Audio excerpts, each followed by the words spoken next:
Assalamualaikum warahmatullahi wabarakatuh. Sebelum masuk ke cerita, mari sama-sama kita kirimkan sholawat kepada junjungan Nabi Muhammad Shallallahu Alaihi Wasallam.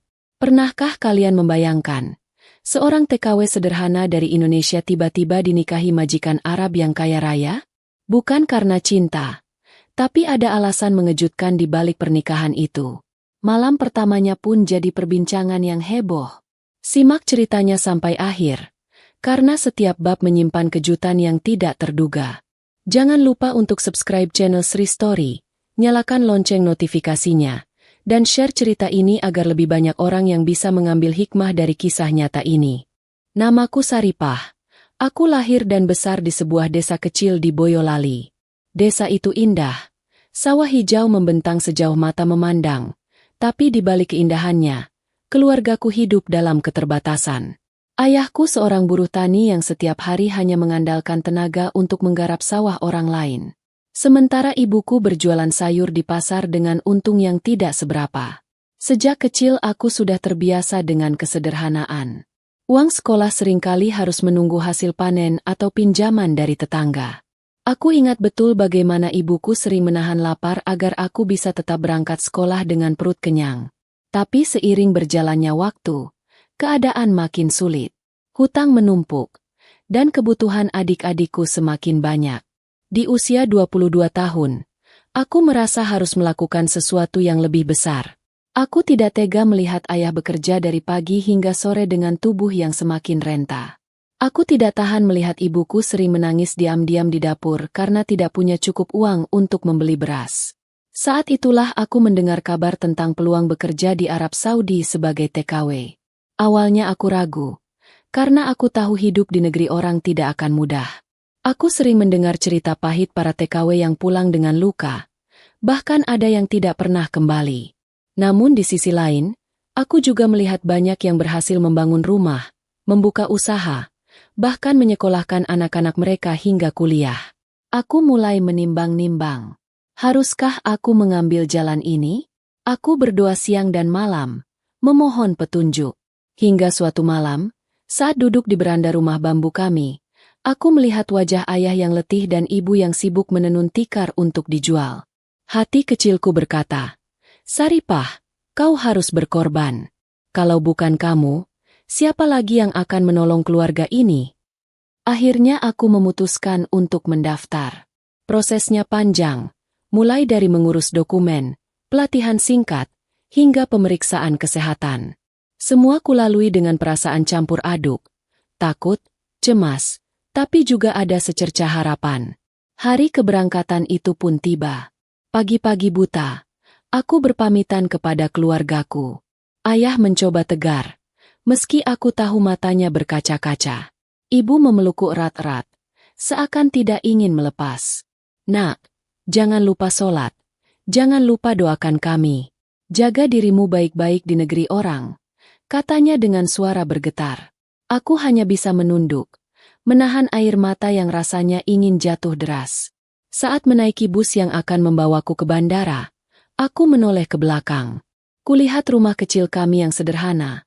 Kulihat wajah ayah dan ibu yang berdiri memandangku. Dalam hati aku berjanji, aku akan kuat, aku akan bertahan, demi mereka. Dan begitulah, langkah besar hidupku dimulai. Aku, Saripah dari Boyolali, meninggalkan kampung halaman tercinta menuju tanah Arab yang asing. Aku tidak tahu apa yang menantiku di sana. Tapi satu hal yang pasti, aku membawa doa dan harapan. Semoga setiap langkahku diridai Allah. Setelah perjalanan panjang dari Indonesia, akhirnya aku tiba di tanah Arab. Begitu turun dari pesawat, udara panas langsung menyambutku. Rasanya berbeda sekali dengan angin sejuk Boyolali yang biasa menemaniku setiap pagi. Aku merasa berada di dunia lain, asing dan penuh tanda tanya. Di bandara, agen penyalur menjemputku. Ia lalu mengantarkanku ke rumah majikan di pinggiran kota Riyadh. Rumah itu besar, jauh lebih megah dibanding rumah-rumah di kampungku. Pintu gerbangnya tinggi, halamannya luas, dan dindingnya kokoh menjulang. Saat melihatnya, aku hanya bisa menelan ludah, antara kagum dan takut. Ketika pintu terbuka, keluarlah seorang wanita parubaya dengan tatapan tajam. Dialah istri majikanku, yang kemudian kupanggil madam. Dari cara bicaranya saja aku sudah bisa merasakan bahwa beliau keras. "Masuk," katanya singkat, tanpa senyum, tanpa sambutan ramah. Aku hanya menunduk, berusaha menunjukkan sikap hormat. Hari-hari pertamaku di rumah itu terasa berat. Aku harus bangun sebelum subuh, menyiapkan sarapan, membersihkan seluruh rumah, mencuci pakaian, hingga menjaga anak-anak majikan. Tidak ada waktu untuk beristirahat. Kakiku sering bengkak, tanganku perih karena deterjen, tubuhku lelah, tapi aku hanya bisa menahan. Aku selalu ingat pesan ibu. "Sabar, nak. Semua ada hikmahnya." Bahasa juga menjadi kendala besar. Aku hanya bisa beberapa kata sederhana dalam bahasa Arab, sementara madam sering berbicara cepat dan membentakku kalau aku lambat mengerti. Seringkali aku hanya bisa menangis diam-diam di dapur, karena takut dianggap lemah. Namun, di tengah kerasnya perlakuan madam, ada satu sosok yang berbeda, Syekh Abdullah, sang majikan. Ia seorang pria parubaya dengan janggut rapi, penampilannya tenang, dan jarang berbicara banyak. Tapi dari caranya memandang, aku merasa ia tidak sekeras istrinya. Sesekali ia menyapaku dengan bahasa Arab sederhana, menanyakan kabar, atau menyuruhku beristirahat sebentar. Meski singkat, sikap itu membuatku sedikit lega. Aku mulai terbiasa dengan rutinitas. Setiap kali aku ingin menyerah, aku selalu membayangkan wajah ayah dan ibu di kampung. Aku tahu, setiap tetes keringatku di sini adalah harapan untuk mereka bisa hidup lebih baik. Itulah yang membuatku terus bertahan, meski hati sering diguncang rindu dan tubuh sering digerogoti lelah. Malam-malamku sepi. Setelah pekerjaan selesai, aku hanya bisa duduk di sudut kamar kecilku yang sempit. Dari jendela kecil, aku menatap langit Arab yang berbeda dengan langit kampungku. "Ya Allah," bisikku, "kuatkan aku. Aku hanya seorang gadis desa, tapi aku ingin menjadi kebanggaan keluargaku." Aku tidak pernah tahu bahwa di balik kesabaran dan kerja keras ini, sebuah kisah besar sudah menantiku. Sebuah kisah yang kelak akan mengubah hidupku selamanya. Hari-hari di rumah majikan berjalan seperti biasanya, penuh dengan kerja keras dan rasa lelah. Namun, semakin lama aku tinggal di sana, aku mulai merasakan sesuatu yang berbeda. Ada hal-hal kecil yang membuatku gelisah, tapi sulit kujelaskan dengan kata-kata. Awalnya aku pikir hanya perasaanku saja. Namun, aku mulai sadar bahwa Syekh Abdullah, majikanku, sering memperhatikanku dengan cara yang tidak biasa. Saat aku sedang menyapu halaman, tanpa sengaja aku mendapati ia berdiri di balkon, menatapku lama. Ketika aku membawa teh ke ruang tamu, matanya mengikuti langkahku. Bahkan suatu kali, ketika aku membersihkan ruang kerja, ia masuk tanpa suara, lalu menatapku sambil tersenyum tipis sebelum berlalu. Aku mencoba mengabaikan itu semua. Bagiku, Syekh Abdullah hanyalah majikan, sedangkan aku hanyalah seorang pembantu rumah tangga dari kampung kecil di Boyolali. Tapi semakin aku berusaha menganggap biasa, semakin aku merasa diperhatikan. Madam berbeda. Ia tetap keras, sering membentakku hanya karena hal kecil, seperti piring yang kurang bersih atau kain pel yang kurang kering. Aku tidak berani membantah, hanya bisa menunduk dan menahan tangis. Anehnya, setiap kali madam memarahiku, Syekh Abdullah sering terlihat diam, seolah ada rasa iba di matanya. Suatu malam, aku baru saja selesai membereskan dapur. Saat hendak kembali ke kamar kecilku, aku berpapasan dengan Syekh di lorong. Biasanya ia hanya menyapa singkat, tapi malam itu berbeda. Ia berhenti, menatapku lama, lalu berkata pelan dengan bahasa Arab sederhana yang bisa kupahami. "Kamu sudah bekerja keras. Istirahatlah, jangan terlalu memaksa diri." Aku tertegun. Kata-kata itu sederhana, tapi entah kenapa membuat dadaku berdebar.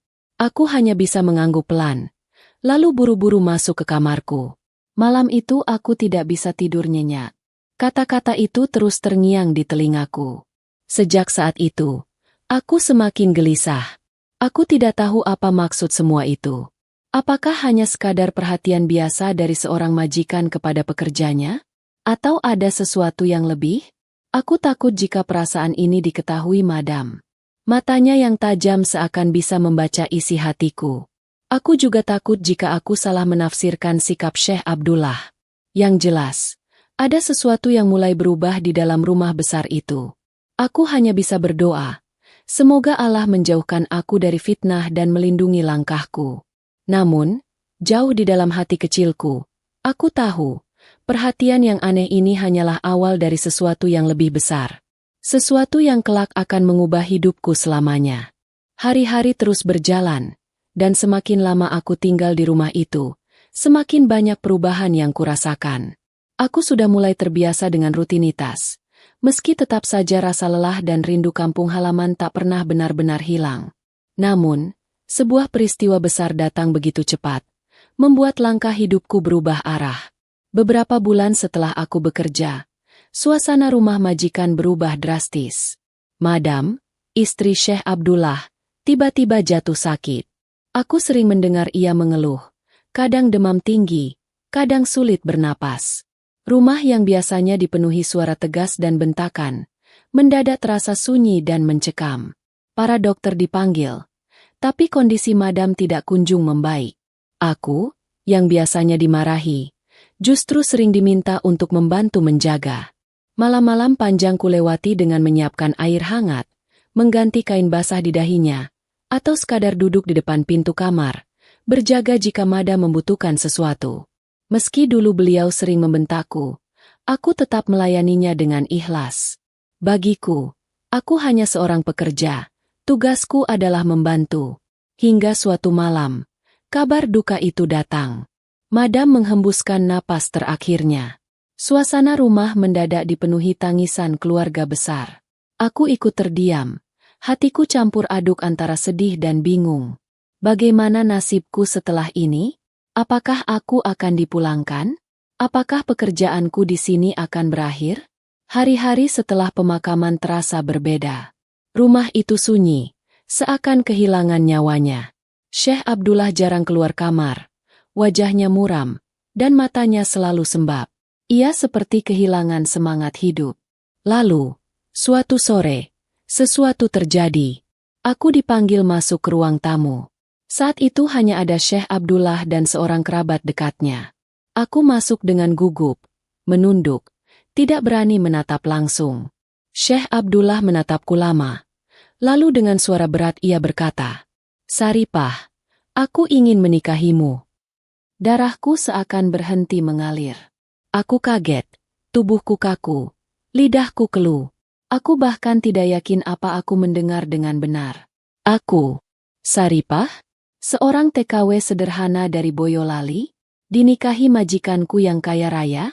Kerabatnya yang duduk di samping mencoba menenangkan suasana. Ia menjelaskan bahwa keputusan itu serius. Syekh membutuhkan pendamping hidup setelah istrinya tiada. Dan entah mengapa, pilihannya jatuh kepadaku. Air mataku menetes tanpa bisa kutahan. Bukan air mata bahagia, melainkan campuran rasa takut, bingung, dan syok.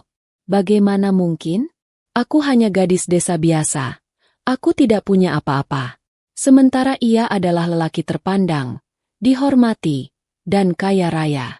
Aku ingin menolak, tapi suaraku tercekat. Aku teringat keluargaku di Boyolali. Aku teringat hutang ayah, teringat doa ibu agar aku sabar di negeri orang. Aku tahu, keputusan ini bisa mengubah hidup kami sekeluarga. Malam itu aku kembali ke kamarku dengan hati yang bergetar hebat. Aku berlutut di sajadah kecil, menangis dalam doa. Ya Allah, apakah ini jalan yang kau pilihkan untukku? Jika iya, kuatkanlah aku. Jika tidak, tunjukkanlah jalan keluar. Dan disitulah aku menyadari, hidupku sedang berada di persimpangan besar. Sebuah lamaran tak terduga, yang bisa menjadi awal dari kebahagiaan, atau awal dari ujian yang jauh lebih berat. Hari-hari setelah lamaran itu terasa seperti mimpi. Aku masih sulit percaya, seorang gadis desa sepertiku, yang datang ke Arab hanya untuk menjadi pembantu rumah tangga, tiba-tiba diminta menikah oleh majikanku sendiri, Syekh Abdullah. Aku sempat berharap semua itu hanya ucapan yang lewat, namun ternyata tidak. Beberapa hari setelahnya, aku dipanggil kembali ke ruang tamu. Kali ini ada beberapa orang keluarga besar Syekh Abdullah.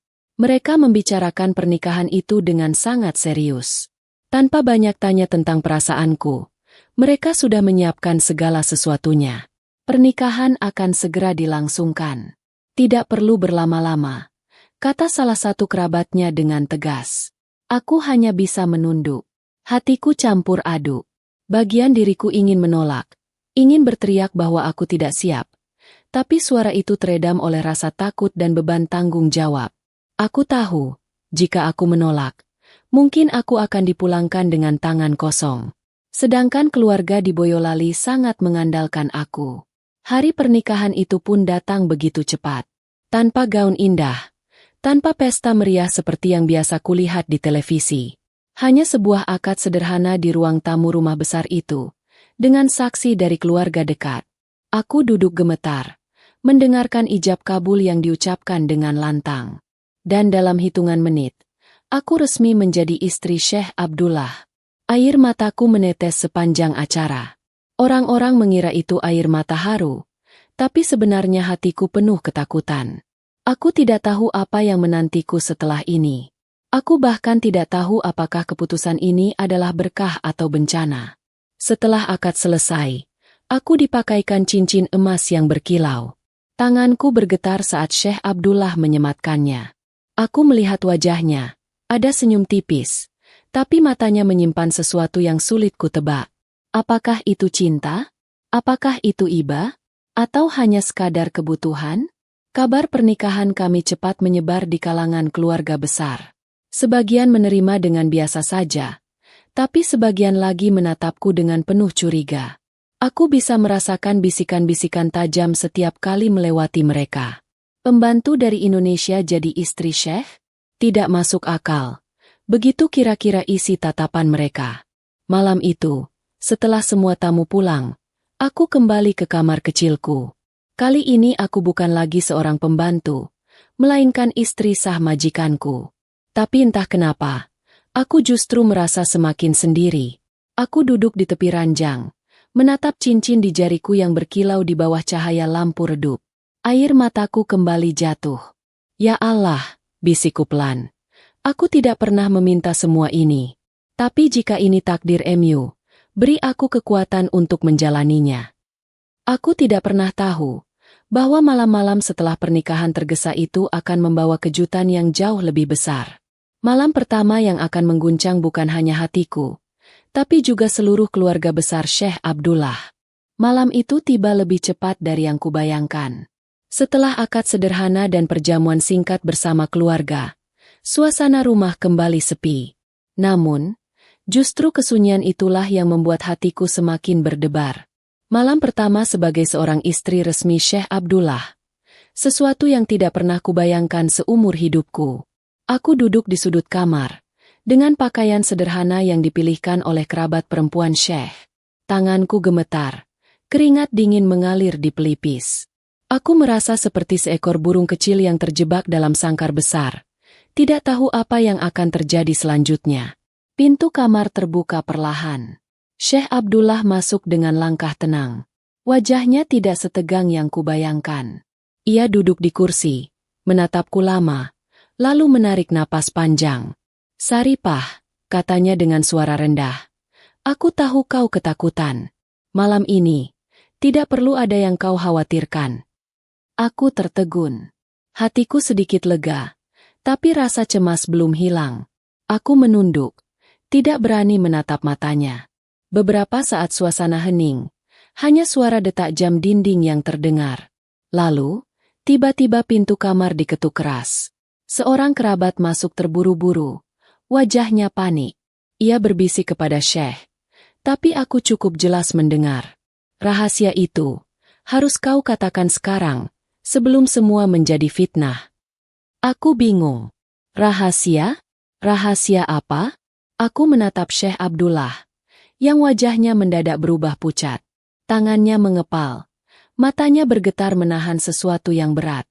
Lalu, dengan suara yang lirih namun jelas, Ia berkata kepadaku, "Saripah, ada sesuatu yang harus kau ketahui. Aku menikahimu bukan semata karena cinta, tapi karena alasan besar yang selama ini kusimpan." Darahku berdesir kencang.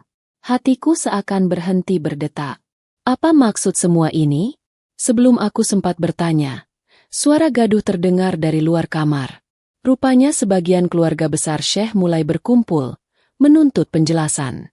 Malam itu, kamar pengantin yang seharusnya penuh dengan doa-doa keberkahan justru dipenuhi ketegangan. Aku hanya bisa duduk terpaku, sementara Syekh Abdullah berdiri menghadapi keluarganya. Mereka saling berdebat dalam bahasa Arab yang cepat.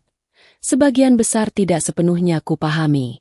Namun, dari intonasi dan tatapan tajam yang mereka lontarkan padaku, aku tahu, akulah pusat dari semua perbincangan itu. Malam pertamaku bukanlah malam penuh kehangatan. Justru menjadi malam penuh kegemparan. Malam ketika sebuah rahasia besar mulai terkuak, dan aku sadar, pernikahan ini hanyalah awal dari badai besar yang menantiku. Malam itu tidak lagi terasa seperti malam pengantin. Suasana rumah penuh dengan suara keras, bisik-bisik tajam, dan tatapan mencurigakan dari keluarga besar Syekh Abdullah. Aku duduk di tepi ranjang, tubuhku gemetar. Aku ingin bertanya, ingin tahu apa yang sebenarnya terjadi, tapi lidahku keluh. Syekh Abdullah akhirnya berdiri di tengah ruangan, menghadapi keluarganya. Dengan suara berat ia berkata, "Aku menikahi Saripah bukan karena hawa nafsu, bukan juga karena belas kasihan. Aku menikahinya karena aku butuh seorang istri yang bisa menjaga nama baik keluarga, dan menjaga warisan ini tetap di tanganku." Kata-kata itu menghantamku seperti petir di siang bolong. Warisan? Menjaga nama baik? Jadi, aku dinikahi bukan karena cinta, melainkan karena alasan yang jauh lebih rumit. Kerabat-kerabatnya mulai bereaksi. Ada yang marah, ada yang sinis, ada yang tersenyum penuh sindiran. Salah satu dari mereka berkata dengan nada tinggi, "Jadi kau memilih pembantu dari Indonesia untuk menutupi aib keluarga? Kau kira kami akan tinggal diam?" Aku menunduk. Wajahku panas menahan malu. Aku merasa seluruh dunia runtuh di hadapanku. Sejak awal aku hanya pion dalam permainan besar keluarga kaya ini. Syekh menoleh padaku. Tatapannya penuh beban. "Saripah," katanya. "Aku tahu ini sulit, tapi aku tidak punya pilihan lain. Setelah istriku meninggal, keluarga besar mulai menekan. Mereka ingin aku menikah lagi, tapi dengan perempuan dari kalangan mereka. Jika itu terjadi, seluruh harta warisan dan pengaruhku bisa diambil alih. Aku butuh seseorang yang sederhana, yang tidak punya kepentingan, yang bisa menjadi tameng. Dan aku melihat itu ada padamu." Aku terdiam. Kata-kata itu menusuk dalam. Jadi, aku hanyalah tameng. Seorang gadis desa yang dijadikan perisai agar ia tetap berkuasa. Air mataku jatuh tanpa bisa kucegah. Aku menutup wajah dengan tangan. "Kenapa aku, Syekh? Kenapa harus aku?" Tanyaku lirih. Syekh Abdullah duduk di sampingku. Suaranya melembut. "Karena kau bersih. Saripah, kau polos, jauh dari intrik keluarga. Aku tahu kau tidak akan merebut apapun dariku. Aku tahu, kau hanya ingin hidup tenang dan membantu keluargamu." Malam itu, rahasia besar akhirnya terkuak. Aku dinikahi bukan karena cinta, bukan karena kasih sayang, melainkan karena sebuah permainan kekuasaan dan harta. Hatiku hancur. Aku merasa terjebak dalam jerat yang tidak pernah kupilih. Aku ingin marah, ingin menolak, tapi aku tidak punya kuasa. Aku hanyalah Saripah, gadis desa Boyolali yang kini terseret dalam badai keluarga Arab yang penuh rahasia. Aku menutup mata, menangis dalam diam. Malam pertamaku berubah menjadi malam penuh luka. Dan aku sadar, ini baru permulaan. Ujian yang lebih besar pasti sudah menantiku di depan. Sejak rahasia itu terbongkar, kehidupanku di rumah besar itu tidak pernah sama lagi. Aku memang sah menjadi istri Syekh Abdullah, tapi di mata sebagian besar keluarganya, aku hanyalah seorang pembantu yang berani melangkahi batas.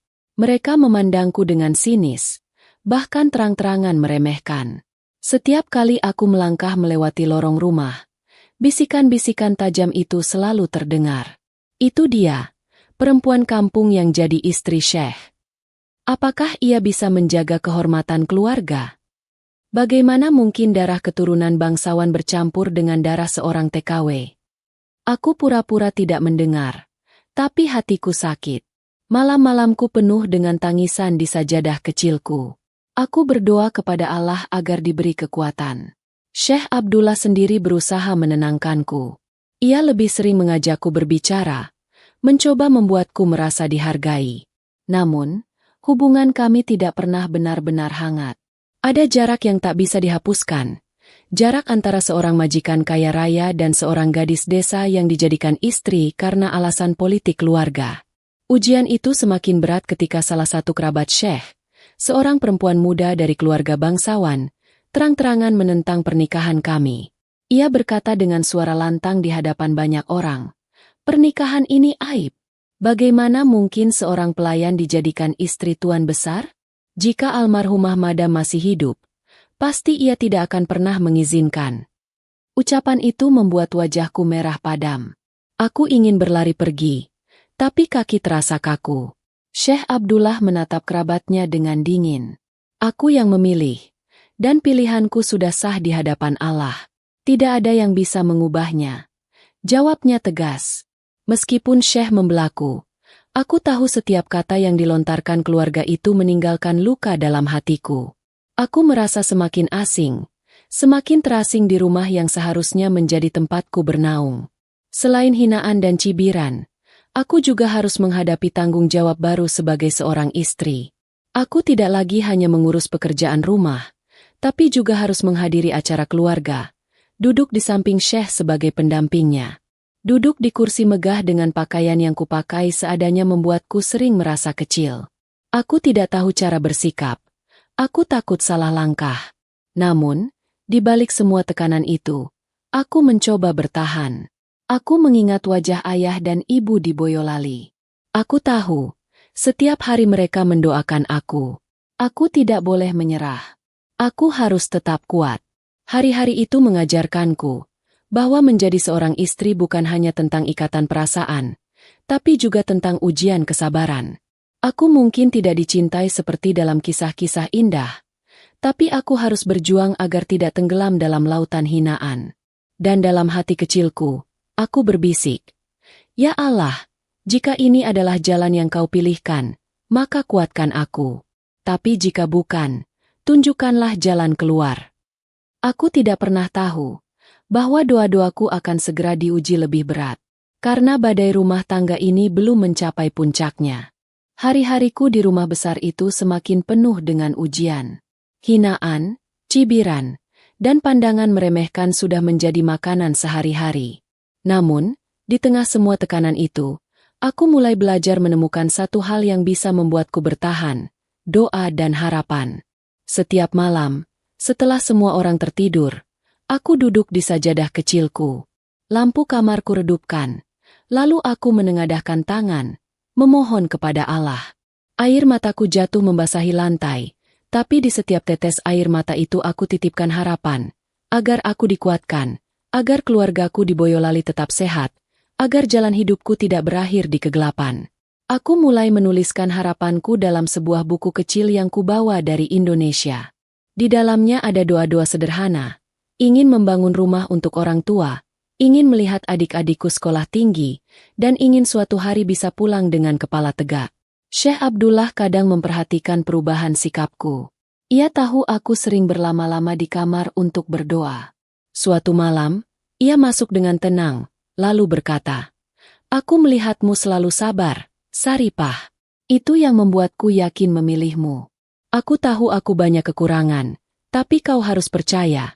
Aku tidak ingin mencelakaimu." Aku hanya menunduk. Kata-katanya memang menenangkan, tapi hatiku masih sering diguncang rasa takut. Aku tidak pernah benar-benar tahu apa yang tersembunyi di balik pikirannya.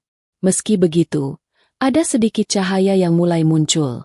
Beberapa anak dari keluarga Syekh mulai mendekatiku.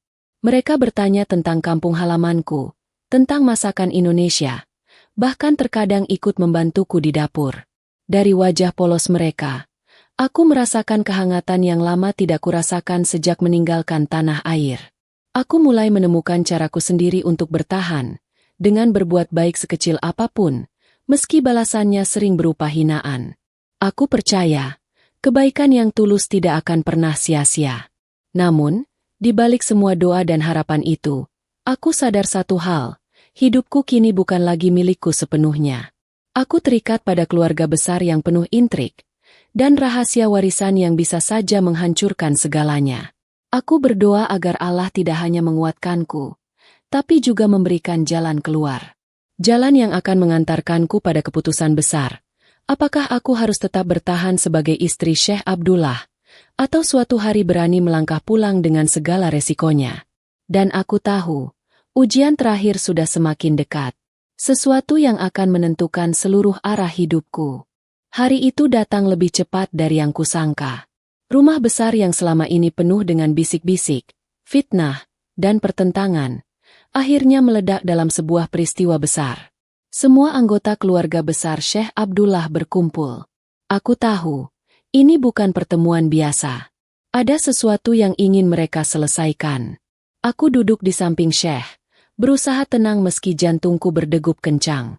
Kerabat-kerabatnya mulai bicara dengan nada tinggi, menuntut Syekh untuk membatalkan pernikahannya denganku. Mereka berkata, pernikahan dengan seorang TKW dari Indonesia adalah aib yang mempermalukan keluarga. Aku hanya bisa menunduk. Tangan menggenggam erat ujung bajuku. Rasanya seperti ditusuk ribuan jarum. Tapi kali ini, Syekh Abdullah berdiri. Wajahnya tegas, suaranya lantang. Cukup. Aku menikahi Saripah dengan sah di hadapan Allah. Aku tidak akan membiarkan siapapun merendahkannya lagi. Hening sejenak. Semua orang terdiam mendengar ketegasan itu. Namun, salah satu kerabatnya bangkit, meletakkan setumpuk dokumen di atas meja. Kalau begitu, bicarakan hal ini. Warisan keluarga. Jika kau tetap bersama dia, harta ini tidak akan pernah jatuh ke tanganmu. Aku terkejut. Jadi, semua ini benar-benar tentang harta. Pernikahan kami hanyalah tameng, dan aku adalah pion dalam permainan keluarga besar yang rakus. Syekh Abdullah menatapku lama. Ada beban berat di matanya. Lalu ia berkata dengan suara pelan, Saripah, aku bisa kehilangan semua harta ini, tapi aku tidak ingin kehilanganmu. Jika kau ingin pergi, aku akan membiarkanmu pulang. Jika kau ingin tinggal, aku akan tetap melindungimu, meski aku harus kehilangan segalanya. Air mataku mengalir deras. Untuk pertama kalinya, aku merasakan kejujuran dalam suaranya. Ia benar-benar menempatkan pilihan itu di tanganku. Aku menutup mata, menarik napas panjang. Di dalam hati aku bertanya pada diriku sendiri, apa yang benar-benar kuinginkan? Apakah aku akan tetap tinggal di rumah penuh intrik ini demi status sebagai istri seorang syekh? Atau aku memilih pulang ke Boyolali, kembali pada kesederhanaan, tapi dengan hati yang merdeka? Keputusan itu begitu berat. Namun akhirnya aku berdiri, menatap semua orang dengan mata basah. Aku hanyalah gadis desa. Aku tidak pernah meminta menjadi bagian dari permainan besar kalian. Aku hanya ingin hidup dengan tenang, dan aku hanya ingin membahagiakan keluargaku. Jika harus memilih, aku memilih pulang. Ruangan mendadak hening. Beberapa orang terkejut, sebagian tersenyum sinis, tapi Syekh Abdullah menatapku dengan wajah tenang. Ia mengangguk pelan, lalu berkata, kalau itu pilihanmu, maka aku akan menghormatinya. Pulanglah dengan kepala tegak. Saripah, aku akan memastikan engkau kembali dengan selamat. Hari itu menjadi akhir dari semua badai. Aku memang tidak pulang dengan harta melimpah, tapi aku pulang dengan sesuatu yang jauh lebih berharga, keberanian untuk memilih jalan hidupku sendiri. Sesampainya di Boyolali, aku kembali menginjak tanah desa yang kurindukan. Aku memeluk ayah dan ibu dengan tangisan lega. Mereka tidak peduli aku datang tanpa harta. Yang penting, aku kembali dengan selamat. Dan di sanalah aku sadar, kebahagiaan sejati bukan soal harta, bukan soal status, tapi tentang hati yang tenang dan keluarga yang selalu setia menunggu. Alhamdulillah, sahabat Sri Story, itulah kisah nyata yang penuh dengan ujian, air mata, sekaligus pelajaran berharga. Dari perjalanan hidup Saripah asal Boyolali, kita belajar bahwa tidak semua yang tampak indah itu membawa kebahagiaan. Kadang, justru kesederhanaan dan doa orang tualah yang menjadi sumber ketenangan jiwa. Semoga dari kisah ini kita bisa mengambil hikmah, bahwa keberanian untuk memilih jalan hidup sendiri lebih berharga daripada harta dan status dunia. Terima kasih sudah setia mendengarkan cerita ini sampai akhir. Jangan lupa untuk terus mendukung channel Sri Story dengan cara like, share, dan subscribe, agar semakin banyak kisah penuh hikmah yang bisa kita bagikan bersama. Wassalamualaikum warahmatullahi wabarakatuh.